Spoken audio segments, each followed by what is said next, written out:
चलो गई काले मैं तुमने जो तैयार करो आप तो तैयार કર્યું છે બધાએ કામગીરી ની પ્રવૃત્તિમાંથી ઉદ્ભવતા રોકડ પ્રવાહ જે ફોર્મેટ લખાયું હતું તમને મેં જે ટીક કરાય તે વસ્તુ તૈયાર કરવાની છે ભૂલી ગયા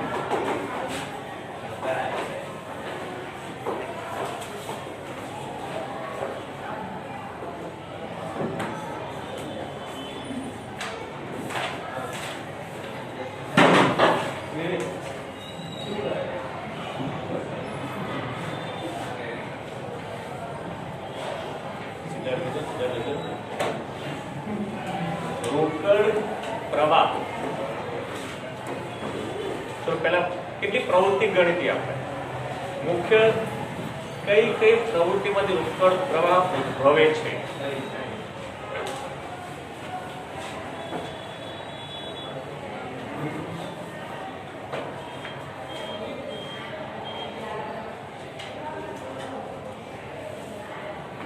કોઈ નહીં મુખ્ય ત્રણ પ્રવૃત્તિ કઈ કઈ હતી કામગીરી નાણાકીય અને રોકાણ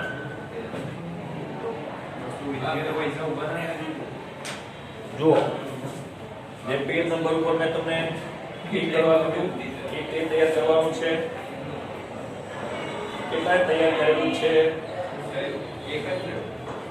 હવે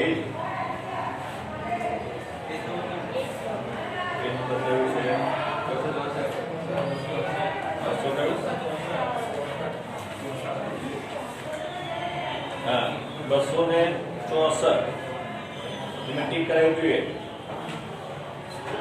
એના પછી આપણે દાખલો ગણીએ પહેલા પત્રક બોલજો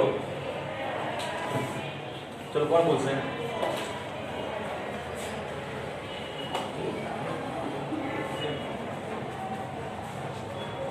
આખની બાકી માઈનસ સરણી બાકી ભાઈ બિનકામ પછી ચાલુ શું મળશે આપણને ચાલુ વર્ષનો નફો હા ચાલુ વર્ષનો નફો પહેલી વસ્તુ યાદ રાખવાની બરોબર ચલો પછી માઈનસ બિન રોકડ ખર્ચાઓ માઈનસ કે પ્લસ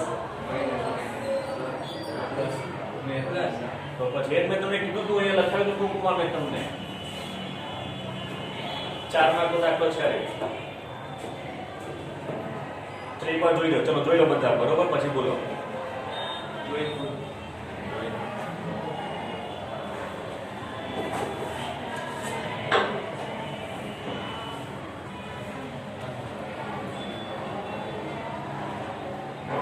જે ટીક ના કરે ટીક કરે તો બોલી જાઓ નહીતર જો ફરીથી બોલી જાઓ તો કે કેવું ટીક કરવાનું તમારે બધી જો પહેલા સરળ 4 ટીક કરી કાઢો હા ઉમેરો સુધી એની અંદર જે પહેલો સૂત્ર આપે ને બિન રોકડ ખર્ચ અને જોગવાઈઓ એ યાદ રાખવાનું છે તમારે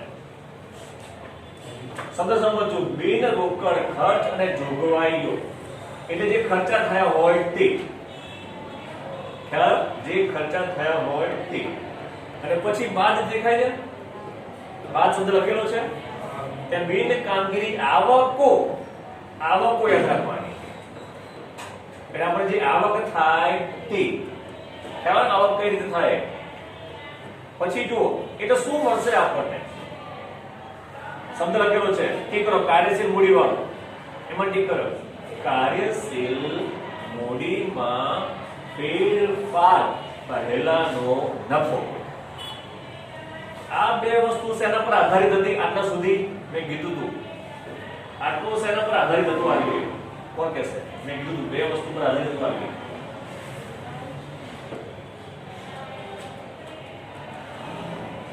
આટલું ફોર્મેટ કયા બે ખાતા પર આધારિત હતું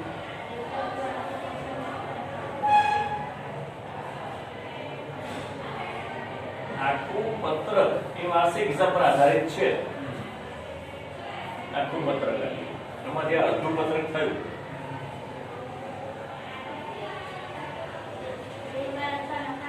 હા ના ત્રીજું નહીં ખાલી બે જ હા એટલે આટલી વિગતોમાં તમારે વેપાર ખાતું અને નફા નુકસાન ખાતું યાદ રાખવાનું છે ખ્યાલ કે આ બધી વિગત છે ને આટલી અહીંયા જ આવશે ને આ બે ખાતા પરથી આવશે. વેપાર ખાતાની ઉધાર બાજુ ઉપરની છે ને જે આ ઉમેરો દેખાય એ વેપાર ખાતાની ઉધાર અને નફા નુકસાન ખાતાની ઉધાર એમાંની જશે એ જોઈ લો બરોબર. અને પછી જે નીચેનું આવશે ને બધું આ નફા પછીનું નીચે એ પાકા સરવૈયા ઉપર આધારિત. એમાં શું ટીક કરવાની? જો પહેલું ઉમેરો લખ્યું છે એમાં એ ઉમેરો ટીક કરો. એમાં શું લખ્યું? ચાલુ મિલકતોમાં વધારો. ચાલુ મિલકતો કઈ કઈ? મિલકત લેણા બાજુની નીચેની બધી વિગતો, દેવાદારો, લેણી હુંડી, અગાઉથી ચૂકવેલ ખર્ચ ને બધું. ખ્યાલ આવ્યો?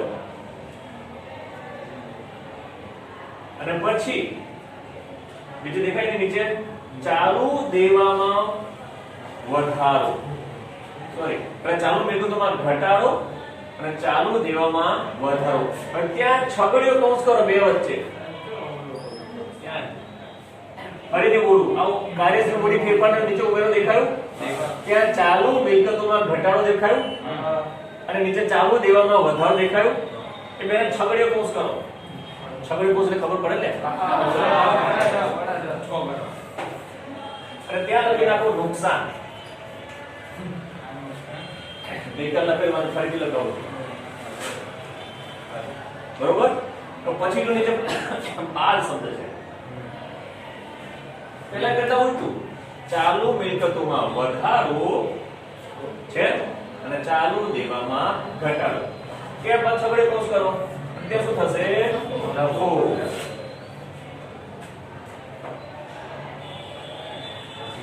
બરોબર.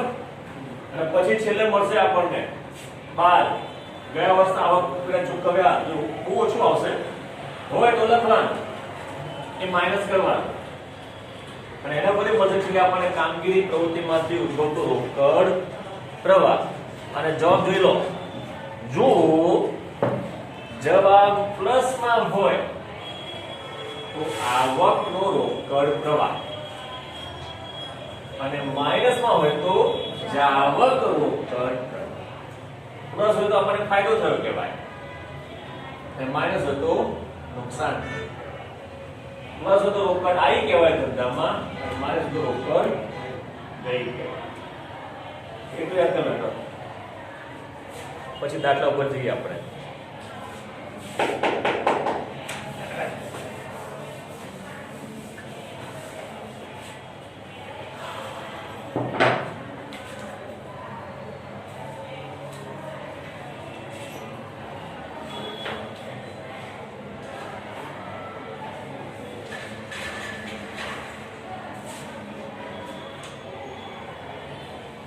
વાંચી લીધું? તો દાખલો કરીએ. હવે સ્વાધ્યાયનો દાખલા નંબર 15 પેજ 285 દેખાયું?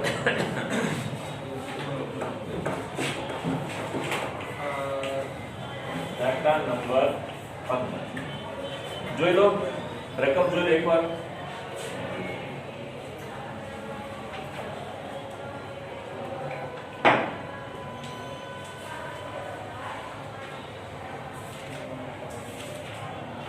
હવે અહીંયા આગળ આપણે શું કીધું છે કે કામગીરીમાંથી ઉદ્ભવતા રોકડ પ્રવાહની ગણતરી કરો.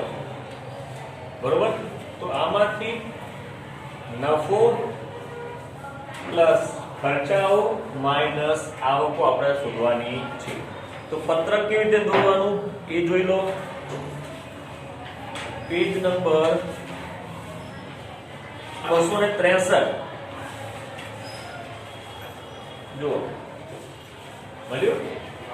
એમાં દોરેલું છે નીચે કામગીરી પ્રવૃત્તિમાંથી ઉદ્ભવતો રોકડ પ્રવાહ, વિગત, રકમ.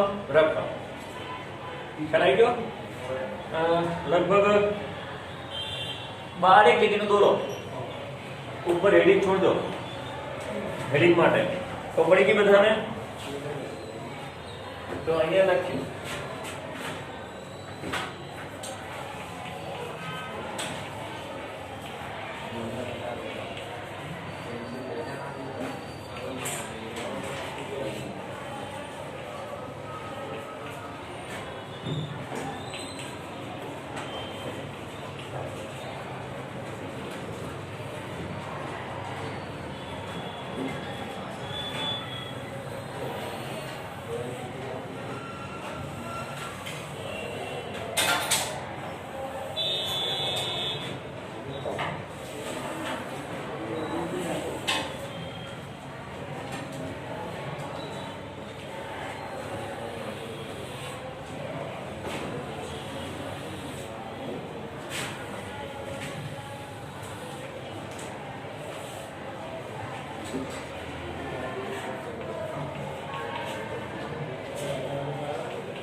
બાર એટલે બહુ મોટું ના દોતો બહુ નહીં આવે 9 વિગત છે ને 9 3 12 જુદા નહીં આવે 12 કે 13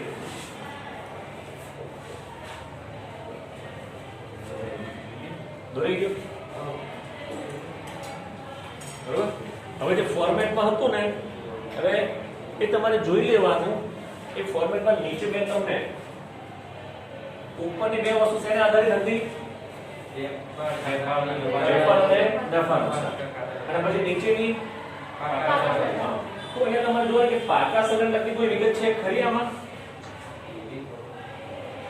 પાકા સગન શું આવે? જે પેલી ચાર વસ્તુ હતી નીચે ચાલુ મિલકતો અને ચાલુ દેવા તો છે ખરા આની અંદર? જોઈ લો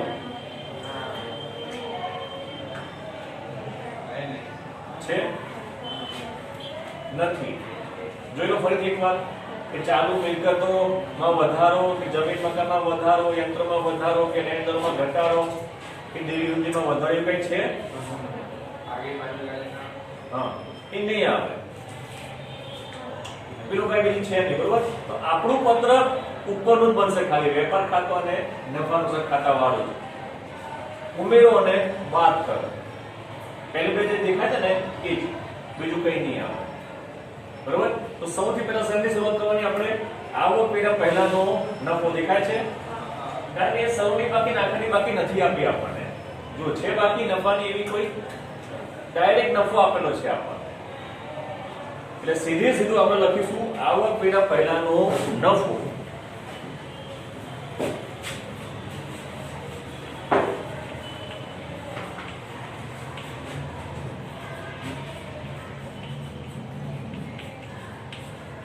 એ બીજા કોલમમાં કેટલો છે? 99 છે એ અહીંયા લખવાનો.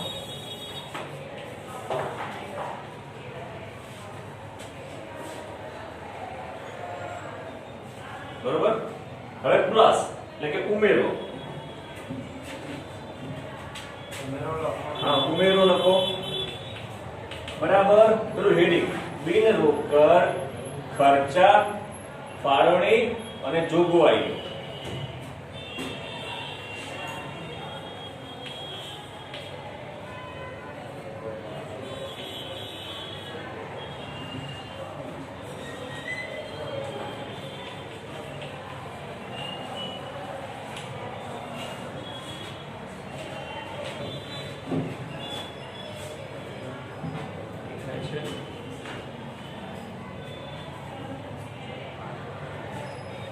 હવે આમાં જે ખર્ચા હોય જોગવાઈ હોય એ બધી શોધી કાઢવાની. તો પહેલું જોગવાઈ છે આવક વેરાની જોગવાઈ લખી કાઢો અહીંયા આગળ એ પહેલા ખાનામાં.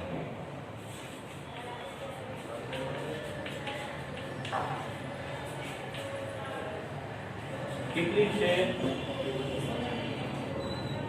29,000 પહેલા ખાનામાં.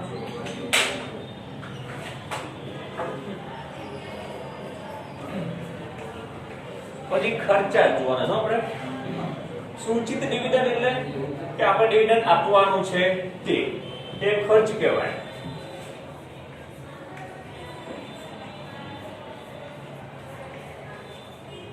કેટલું છે 39,000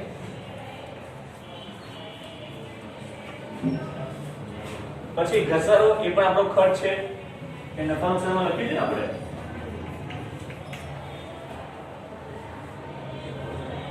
₹22,000 પછી ડિવિડન્ડ મળ્યું એ આપણી આવક કહેવાય કે આમાં નહીં લખાય પછી વ્યાજ ચૂકવ્યું એ લખાશે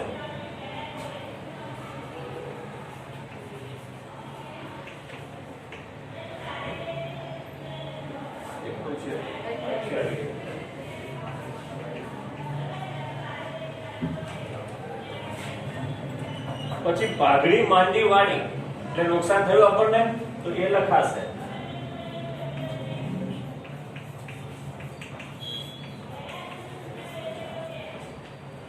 કેટલી છે 15 બીજે કોઈ ખર્ચા છે ખરા નથી ને તો કરો આનું ટોટલ 33 જોઈ લેજો બધા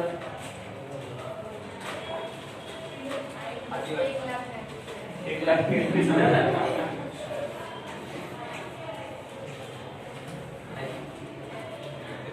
બરોબર હવે બરોબર છે ને આ બેનું ટોટલ કરી કાઢો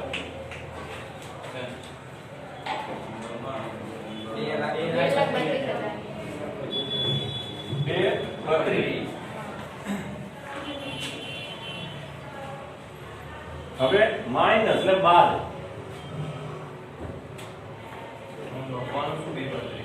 બે કે લખો ત્યાં બાદ બિન કામગીરી આવકો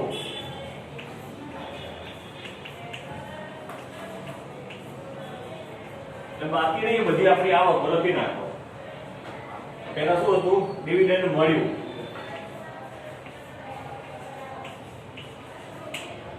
પછી હતું વ્યાજ મળ્યું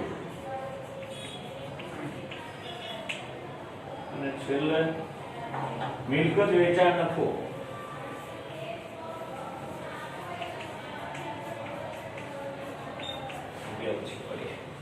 કે આમાં પહેલામાં કેટલા કેટલા હતા 21 અને 20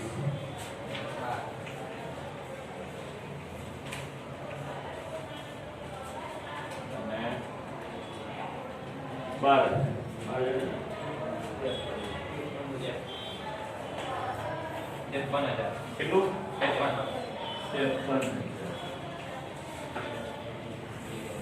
માઇનસ કરો 2,32 માંથી માઇનસ કરો 1,79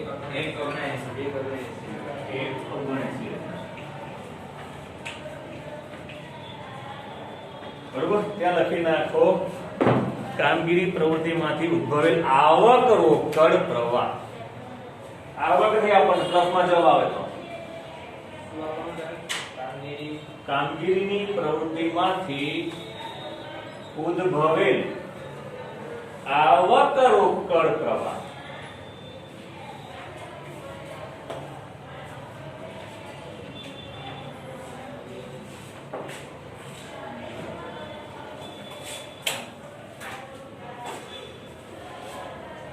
પતી ગયું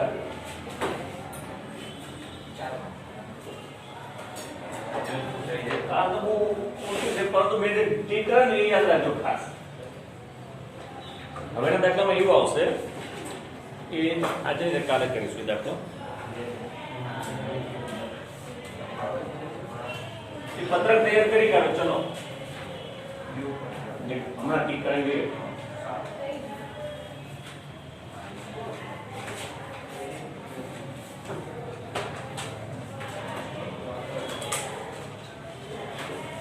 બીજી જે ગ્રુપમાં યાદ રાખવું હોય તો એને તમને કહું પહેલા નફો જો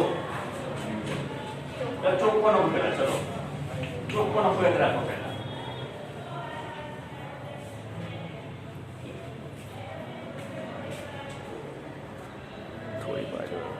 ચલો કહી દે પહેલા ચોખ્ખો નફો યાદ રાખવાનો તમારે બરોબર પછી પ્લસ ખર્ચા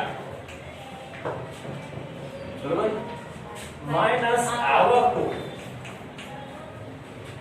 એટલે શું મળશે? કાર્યશીલ મૂડીમાં ફેરફાર પહેલાનો નફો. યાદ રાખવાની રીત આ ટૂંકમાં. અને પછી પાછું પ્લસ નુકસાન.